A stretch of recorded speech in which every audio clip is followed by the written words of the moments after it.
Notre invitée ce matin n'a encore jamais parlé publiquement. Elle a été emmenée de force par sa famille de Roubaix vers la Syrie en 2014. Et elle est avec nous en studio. Bonjour Sana. Bonjour. Et bonjour à vous Gaëlle Joly de France Info. Vous êtes aux côtés de Sana parce que c'est vous qui avez, avec Sana, écrit cette histoire sous la forme d'un récit graphique qui sort aujourd'hui, jeudi. Comment je suis sorti de l'enfer de Daesh chez Vuibert. Sana, l'enfer, le mot n'est pas trop fort. Chaque page de ce récit est glaçante, peut-être plus que tout d'ailleurs. Ce 13 novembre que la France va commémorer la semaine prochaine, il y a 10 ans, vous, mariés de force en Syrie, cette date correspond aussi à la naissance, peu ou prou, de votre première fille. Oui, c'est ça, effectivement. Moi, ce jour-là, le 13 novembre, je venais d'accoucher. Donc j'avais mon bébé dans les bras, j'étais en pleine convalescence. Et puis tout à coup, je vois le père de mes enfants du coup rentrer assez effrayé et il me dit regarde les infos, il y a eu un attentat en France. Du coup, je regarde le téléphone et à ce moment-là, je vois comme une sorte de brasserie complètement cassée, des chaises par terre et là, je me mets à lire l'article. Et là, je vois attentat Bataclan et dans les différents arrondissements de Paris. Moi, j'étais choquée. En fait, je me suis demandé comment c'était possible. Ça m'a effrayée puisque je me suis dit, en fait, quand on est chez nous, on vient nous martyriser, on vient nous terroriser. Et quand on est victime de eux là-bas sur place, on est victime de cet enfer aussi, en fait.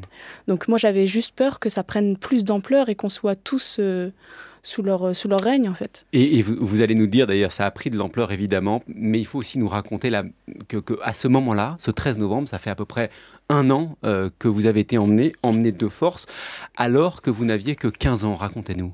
En fait, à ce moment-là, ce qui se passait là-bas était différent de l'ambiance qu'il y avait ici en France.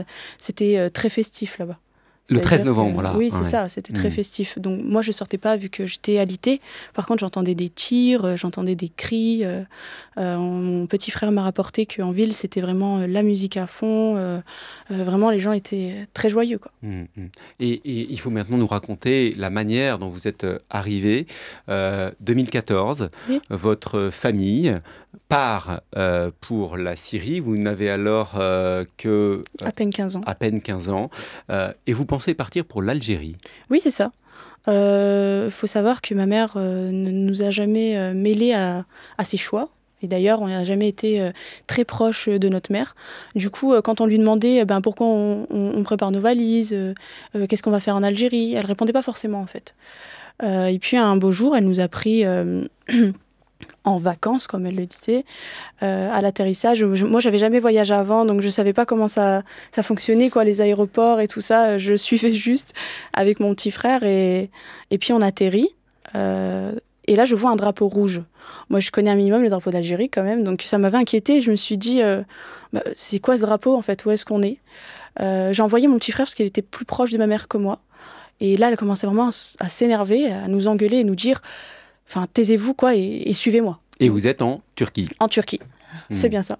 Et en Turquie, il va y avoir un aller-retour à Bruxelles parce que vous êtes expulsé, vous revenez, et ensuite, vous arrivez en Syrie, pris en main, pris en charge par les hommes de l'État islamique. Exactement.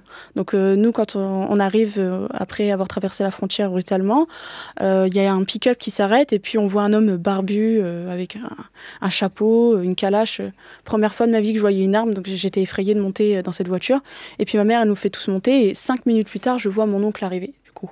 Votre oncle qui est un peu, on va dire, celui qui s'est radicalisé le premier. Quand vous êtes à Roubaix, il faut encore rappeler une fois le contexte. Vous avez à peine 15 ans et vous êtes, vous, une jeune fille de banlieue comme les autres. C'est ça. Oui, c'est ça. Mon oncle a été le premier à être radicalisé. C'est le seul garçon sur une fratrie de 9 enfants qui a toujours été très dominant, très écouté, très chéri aussi par ses sœurs. Du coup, quand il a amené ça à la maison, je pense que ça a été un automatisme. Tout le monde l'a suivi très facilement. Et vous racontez dans ce livre que le pire, vous avez vécu des épreuves absolument abominables. Le mariage forcé, cette guerre, ces bombardements qui ont suivi notamment le 13 novembre, mais vous dites que le pire, ce sont ensuite les camps que vous avez connus, puisque vous êtes ensuite prisonnière, c'est la deuxième partie de cet enfer, prisonnière dans des camps tenus par les Kurdes. Oui, c'est ça.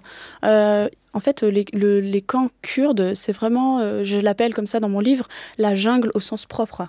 En fait, c'est vraiment un terrain où c'est le plus fort tue le plus faible. Vous arrivez, il y a des règlements de compte, je brûle ta tente, les enfants sont victimes à l'intérieur. Du coup, on a retrouvé plein de cadavres d'enfants brûlés, carbonisés à cause de ces femmes-là, des personnes qui sont frappées au marteau injustement pour une histoire de briquet. Enfin, c'est vraiment la jungle au sens propre. Tandis que dans la guerre, on s'attend à tout moment de mourir et de terminer de cet enfer des terroristes, quoi. Je me tourne vers vous, Gaëlle Joly, parce que la genèse de ce livre que vous avez coécrit avec Sana, c'est un reportage que vous réalisez pour France Info. Oui, c'était un reportage sur des orphelines. On était allé voir dans les camps des orphelines pour les faire parler. Elles voulaient être rapatriées. Je cherchais aussi des jeunes filles qui étaient dans la situation de Sana, c'est-à-dire qui étaient parties adolescentes et qui étaient devenues adultes et donc qui ne pouvaient pas rentrer. Et donc je les cherchais. Il y en avait 2. Et les Kurdes m'ont empêché de la rencontrer. Donc finalement, je savais qu'elle était là, j'ai réussi à avoir son numéro. Et pendant 1 an, on a communiqué à travers WhatsApp et on a fait des sujets, notamment à l'antenne de France Info, avec son témoignage. Et il faut bien souligner que vous êtes, Sana, aux yeux de la justice française aujourd'hui, considérée comme une victime, ce qui n'allait pas de soi quand vous avez regagné le territoire français, hein. Oui, effectivement, c'est ça. Quand j'ai regagné le territoire français, j'ai été tout de suite auditionnée par la DGSI, du coup, pendant à peu près 3 jours d'interrogatoire. Garde à vue, hein. Garde à vue pendant 3 jours. Soupçonné de terrorisme. Exactement. En atterrissage, on m'a dit, vous êtes arrêté pour association malfaiteur terroriste, ce qui m'a choquée d'ailleurs, puisque j'ai tout de suite dit à mon interlocuteur que j'étais pas terroriste, en fait. Et 3 jours après, des questions intenses, profondes et tout ça, j'ai été relâchée par le juge du parquet national antiterroriste, car il n'y avait rien contre moi et que j'étais mineure. Par la suite, je me suis portée partie civile dans mon dossier, donc contre ma mère et contre ma famille. Votre famille qui est toujours pour partie en Syrie, hein. Exactement, qui sont eux toujours présents sur le territoire syrien. Vous avez des nouvelles ou pas ? J'ai aucune nouvelle de ma famille. J'ai une question d'ailleurs, parce qu'il se trouve que tout à l'heure, dans 3 quarts d'heure, le ministre des Affaires étrangères, Jean-Noël Barrot, est sur France Info. La diplomatie française, elle a été aidante dans cette affaire, parce qu'on se demande comment se passe le rapatriement d'une Française. Vous êtes de nationalité française, alors que vous êtes dans cet enfer-là. Oui, alors je ne suis pas de nationalité française malheureusement, puisque ma mère a refusé de me la donner. Mais vous êtes née en France ? Je suis née en France, je suis ressortissante française. Mais est-ce que vous êtes apatride aujourd'hui ?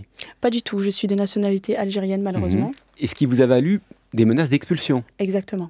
Ça, j'ai fait l'objet d'un arrêté d'expulsion en 2024, pardon. Et on a réussi à la faire annuler. Et pour l'instant, j'attends toujours une régularisation. Mais dans un pays où elle n'est jamais allée, l'Algérie. C'est ça. Elle est française. C'est un imbroglio qui est terrible parce que vous êtes né en France et en effet, votre nationalité, parce que vous êtes parti alors que vous étiez mineur, c'est officiellement aujourd'hui d'être algérienne alors que vous avez tout pour être française. Il faut nous parler de votre vie aujourd'hui, Sana, parce que avec tout ce que vous décrivez, et je renvoie encore une fois à ce récit qui est bouleversant, on se demande comment on peut se reconstruire. Alors, c'est pas toujours facile, hein. Je ne dis pas que c'est très simple. J'ai beaucoup de séquelles. J'ai été diagnostiquée en stress post-traumatique. Du coup, j'ai eu affaire, à mon arrivée en France, j'ai été très bien prise en charge par des psychologues, par des psychiatres, par une association qui a fait du super beau travail. Je suis encore prise en charge aujourd'hui par ces psychologues. On m'a aidé beaucoup à me reconstruire, à me réinsérer. J'ai pu travailler. Vous travaillez aujourd'hui ? Alors, je peux travailler à certains moments parce que j'ai des autorisations de travail assez courtes. Aujourd'hui, elle va bientôt prendre fin. Du coup, je suis actuellement sans emploi car les entreprises refusent d'accepter ce genre de papier. Des nouvelles de vos enfants, parce que vous avez donc 2 filles, dont l'une qui va fêter le 12 novembre prochain. Vous en parliez au tout début de l'interview, c'est 10 ans. Exactement. Mes enfants vont très très bien. Elles sont scolarisées, elles ont pu voir aussi des psychologues. Elles ont été prises en charge sur le point de la santé. Elles sont nées là-bas toutes les 2. Elles sont nées là-bas toutes les 2. Elles sont à l'école, elles ont des amis, elles vont au centre, elles font des soirées pyjama, tout va pour le mieux. Mais elles sont à l'aide sociale à l'enfance. Vous n'en avez pas Oui. officiellement la garde, alors que vous avez aujourd'hui 26 ans. Exactement, elles sont placées, le service gardien et l'aide sociale à l'enfance. Elles ont des éducatrices formidables, une famille d'accueil incroyable. Tout va pour le mieux, bien sûr, et je les ai jusqu'à 4 fois par semaine avec nuitée. Et le seul souci aujourd'hui qui fait que je ne peux pas totalement récupérer la garde, c'est que je ne suis pas en capacité de pouvoir subvenir à leurs besoins. Parce qu'encore une fois, on le rappelle, vous avez été une victime. Est-ce que vous avez été, lorsque vous étiez là-bas, en Syrie, une résistante ? Oui, absolument. Mais pas seulement en Syrie, déjà depuis mon enfance. J'ai toujours résisté à ma mère. Elle me le disait toujours d'ailleurs, tu es née pour me combattre. J'ai toujours été son contraire. Je n'ai jamais voulu accepter son mode de vie, la façon dont elle nous traitait au final. Oui, parce qu'elle vous a battu, c'est raconté ça aussi dans Bien le sûr. livre. Vous dites d'ailleurs, il y a une scène incroyable à la fin du livre, vous retournez voir 10 ans après Gaëlle Joly, c'est raconté, oui, j'étais là le aussi médecin, avec, vous étiez là. Ouais, elle est allée confronter son médecin généraliste. C'était incroyable. C'est ça. Alors, moi, je m'étais toujours promis que si un jour je pouvais rentrer dans mon pays, je voudrais quand même revoir ma professeure. Parce que ça m'avait touchée, qu'elle ne m'ait pas aidée à ce moment-là. Et aussi mon médecin traitant qui, je rappelle, a vu toutes mes maltraitances. Je partais avec le crâne déformé par les coups, des bleus partout sur mon corps. J'avais 9 ans, je faisais 8,5 de tension. Et il n'y a pas eu de signalement à ce moment-là, il n'y a eu aucun avant signalement. votre départ. Voilà. Donc d'une Zéro. certaine manière, cela aurait pu être évité, il y avait un manque de vigilance. Exactement, ça aurait pu être évité. Quel est votre souhait aujourd'hui, pour votre vie ? Mon souhait aujourd'hui, c'est que je sois une femme libre. J'adore ma liberté, je suis enfin la femme que j'ai toujours voulu être. Et bien sûr, avoir mes papiers, puisque je suis freinée pour le travail et pour mener ma vie pour le mieux. Et je veux juste oublier tout ce qui s'est passé et ne plus rien avoir à faire à confronter ces personnes-là.